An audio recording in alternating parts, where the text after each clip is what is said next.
Somewhere outside of time and space, Tim Drake answers a multitude of questions from his mysterious jailer, Mr. Oz. He offers truthful answers when questions are asked. But then, Red Robin says that he doesn't like being interrogated.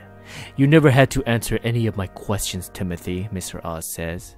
Tim Drake smirks. He says that by telling the truth, he uses less brain power compared to lying.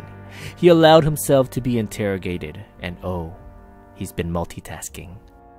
Red Robin had a tough time breaking the science behind the tech holding him captive until he remembered a bit of Kryptonian coding theory he and Batman came up with a few years back.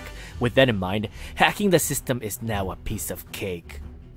Tim Drake breaks free from imprisonment and attacks the mysterious Mr. Oz. The protege pummels Mr. Oz while demanding answers. Why was he imprisoned? Why was he taken off the battlefield? Where the hell is he? Suddenly, Red Robin gets repelled by a concussion blast from Mr. Oz's right eye. He removes his cloak, revealing himself to be Jor-El, Superman's father, and one of few survivors of the planet of Krypton. Jor-El states that he was as much a prisoner as Tim is. Now that Tim can crack any jail in this place, there is no more need to be jailed any longer. The prison is not what you see around you, it is in your mind. Farewell. With these final words, Jor-El teleports away, leaving Tim Drake, Red Robin, alone, free to roam the hallways.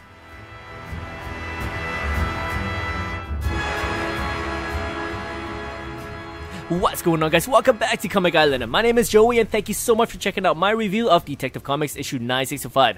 Holy cow, this is a really well done comic book. In such a small issue, it manages to touch so many awesome factors that makes this single issue a must read. I can't find anything wrong with this issue, so let's go over what worked for me.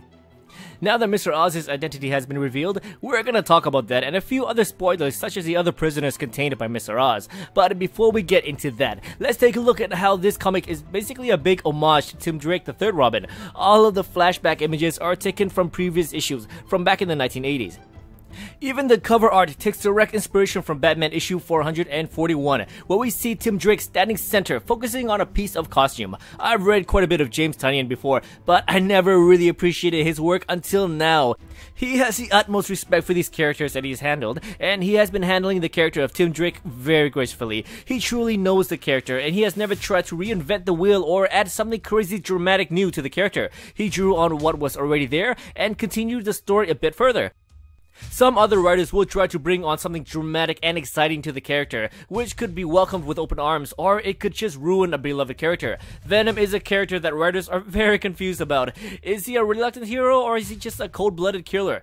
Deadpool is a huge exception. Writers throw everything and the kitchen sink into Deadpool stories, and he comes out unscathed, ready for more.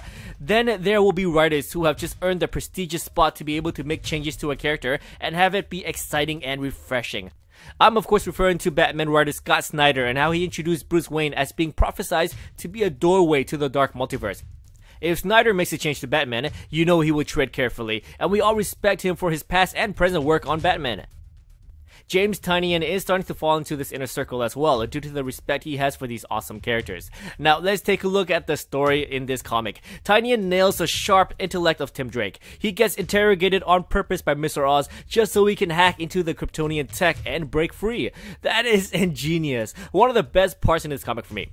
Then, the reveal that can knock your socks off. The identity of Mr. Oz has already been revealed in Action Comics issue 987, but the problem is that it gets expensive following these stories. So it is a nice treat for the writers to add an important factor from the main grand plan into Detective Comics. But for those who are following Mr. Oz, the Watchman involvement, and the Doomsday Clock, this issue offers another key fact about Mr. Oz that I know you can appreciate. And that is the fact that Mr. Oz says that he was a prisoner, much like Tim Drake is currently. This was hinted in Action Comics issue 987, where we see Jor-El get taken from a poor family and get subjected to a series of tests which fuels his anger for mankind. He is saying that he and Tim Drake are not very different. They both are very smart people, and they both had a lot of hope for their world. But of course, Jor-El was shunned from the scientific community for his discoveries. Jor-El has judged the people of Earth as being evil and corrupt, and yet, he took Tim Drake. It appears that Jor-El wants Tim to don the green cloak and take up the staff or scythe and continue his work. Okay, so after Jor-El leaves, Tim opens all the prison cells, and this is where he thought he found Batman. But this Batman carries a gun and starts firing. The Batman takes off the cowl, revealing himself to be an aged Tim Drake. He further says that the gun he wields was used to gun down Thomas and Martha Wayne, the gun of Joe Chill. He rebuilt it and is redeeming a tool of evil. Soon after, Doomsday breaks free, but that was not the shock factor. The shock factor is this aged Tim Drake dressed up like Batman. We once saw Tim Drake don the classic gray and blue Batman suit during the battle for the cowl when Batman went missing. Then we saw the conclusion of Future's End, where an aged Tim Drake traveled to the future and became Batman Beyond for a bit. At the end of that storyline, the aged Tim Drake was taken presumably by Mr. Oz. I have theorized that the Tim Drake from the Future's End was on the other cell, but this Tim Drake seems to be a bit grittier, willing to use a gun. The same gun that murdered Thomas and Martha Wayne, to be precise. This Tim Drake has gotta be from Titans Tomorrow, a 2005 story by one of my favorite writers, Jeff Johns. In this story set 10 years in an alternate future, every Teen Titan saw the gruesome death of the Justice League. Something in Tim Drake's mind snapped after watching his mentor die. So then he takes on the cape and cowl and started to use Joe Chill's gun. He gunned down all of Gotham's villains because now he believes in the motto, the end justifies the means. He is basically Red Hood at his bloodiest. This Tim Drake leads the Titans of Tomorrow. Back at Mr. Oz's prison, the aged Tim Drake takes off his cowl and says, "I'm Tim Drake of Tomorrow." The word tomorrow is a direct nod to the Titans of Tomorrow. This also explains the cover art for Detective issue 967, where we see a bludgeoned Tim Drake pressed against the wall with what appears to be Tim Drake Batman with a gun to his younger self's face. So there you have it. DC is bringing a lot of awesome storylines and characters from pre-New 52 into DC Rebirth, and I'm loving every bit of it. So what did you think about this story? Who is your favorite Robin? Please let me know in the comments below. Thank you so much for watching, and as always, if you enjoyed this video, please like, subscribe, and I'll see you guys next time in another Comic Island video.